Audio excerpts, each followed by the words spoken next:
Hi, my name is Joseph. Welcome to Recovery Revelations. We have bedroom 1 right here, bedroom 2. Right here is the community room.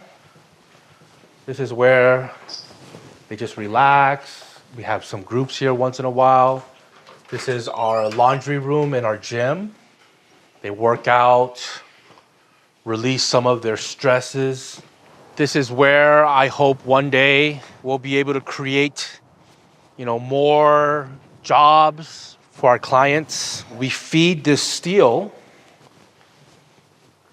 through the machine right here, and it exacts it to the size, the width, the length that we need to create these metal studs right here. Today, we'll be talking to Joseph, founder of Recovery Revelations. Joseph offers hope for those struggling with drug addiction. Following a tragic event, Joseph will be facing this struggle himself. Join us as we hear about the battle of addiction.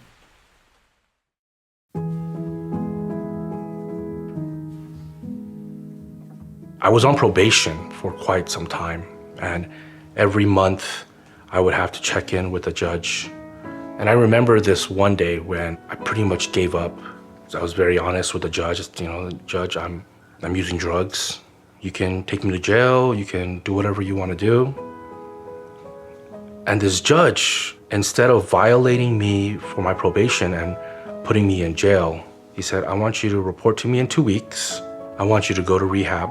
And in 2 weeks, I reported to him. I told him that I had found a program that seems to be pretty good, and I intended on going.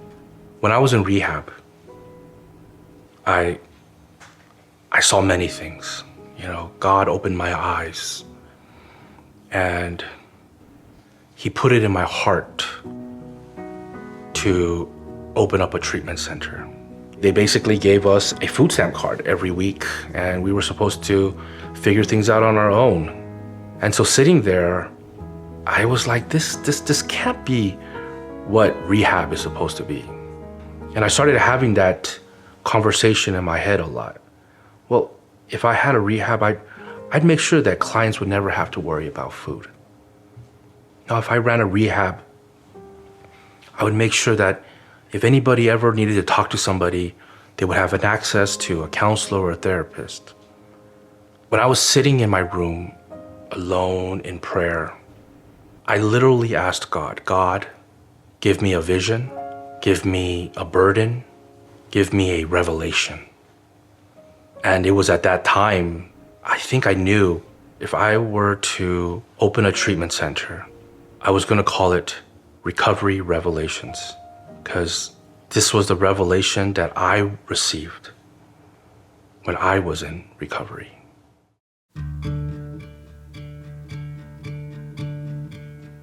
Zach, when he came to me, he was broken.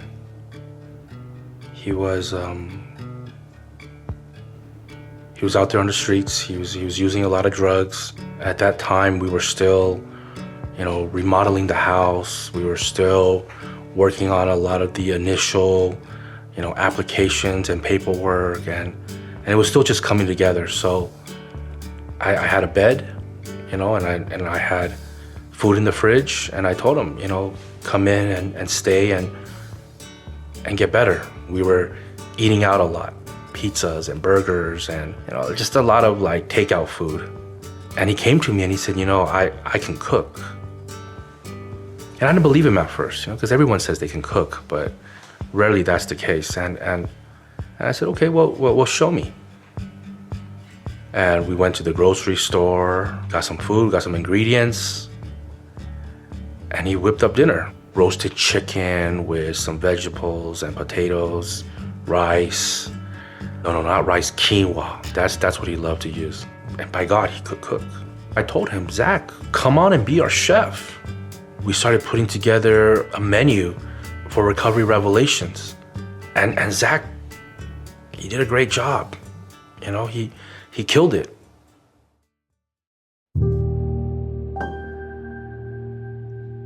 I was going on vacation. It was my daughter's birthday. We were going to Hawaii. I didn't want to stress, so I just told everybody, you know what?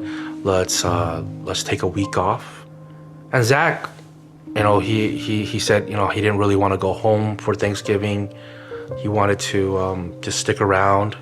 And I was open to it. I was like, yeah, sure, of course. The night that we were supposed to take my daughters to dinner, we were getting ready. I had made reservations, 2 weeks in advance.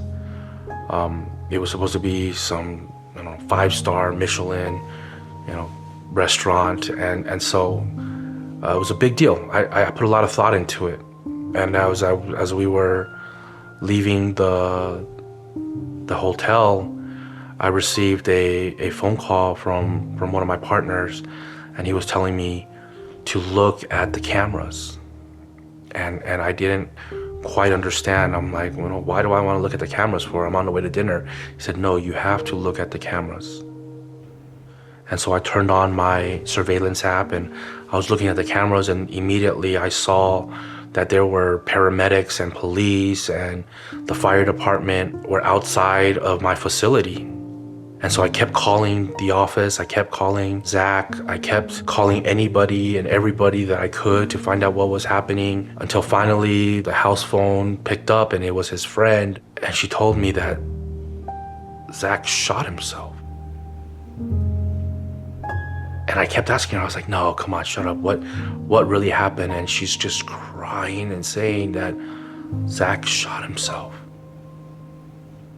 And I'm still watching the cameras, and I'm watching the surveillance, and I see the paramedics bring in the gurney. And then I see the paramedics take out the gurney. And it was at that point that it really registered to me. My friend had died. Because they don't take out dead bodies. After that, they wait for the coroners to come and do the report. So I knew that, he had in fact had died, and I was very sad. I found a urine cup inside one of the bathrooms, right next to a bottle of vodka. And as I picked up the urine cup and I looked at it, it registered positive for a lot of substances. It seemed like it was like a note to me, like I messed up. I got high. I took my life, and it was heartbreaking for me, because this is what we do, right? Like we help people who have issues with drugs and alcohol, and you didn't know that we loved you enough that we would understand that you could have talked to me. You could have called me and told me, and I wouldn't have judged you, that I would have understood, and I would have taken care of you. I felt like I had to go on. I had to show everybody that, this company could be successful, that we were in fact going to help people and all that. And so I ignored my own pain and sadness, and I coped with it the only way I knew how. It was just kind of, look, I had a rough day, and it was just really stressful, and I'm just gonna have one drink. I'm gonna have one beer, I'm gonna sober up, and then I'm gonna go home. And as I was getting back into my alcoholic lifestyle, it went hand in hand with my drug lifestyle.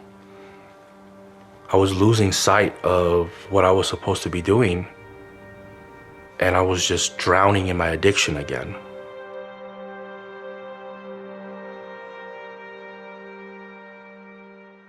I would hear my son ask my wife, "Where's Daddy? Where's Daddy?" And my wife would tell him that Dad's not feeling well right now. But in fact, actually at that time, I was in my room getting high, and I'm hearing my son ask for me, and I'm missing him because I haven't touched him, I haven't hugged him or kissed him for maybe a month something already because I've been getting high and getting drunk, and he's maybe like less than 30 feet away from me, but it feels like he's like 30,000 miles away from me. I said, no,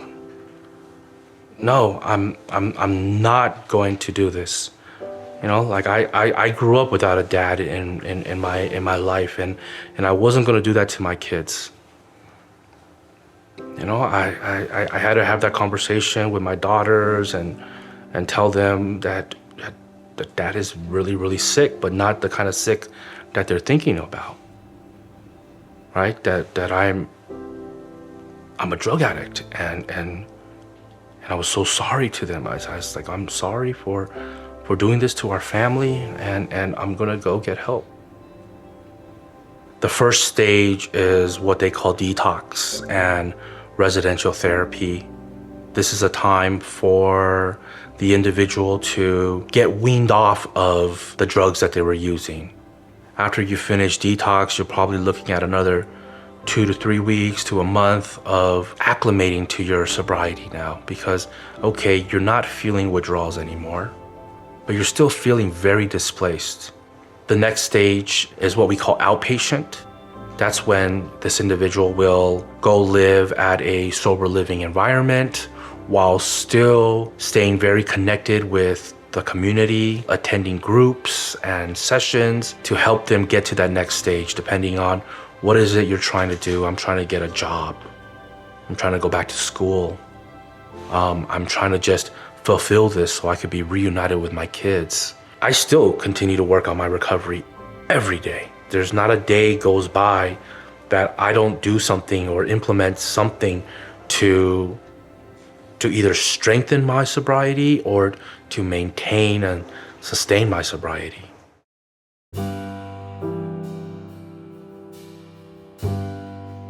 Now you fast forward to today, and I'm talking about the introduction of fentanyl, the introduction of all these new different synthetic drugs that are in the market that our kids might possibly use, and just a little tiny bit of it will kill them.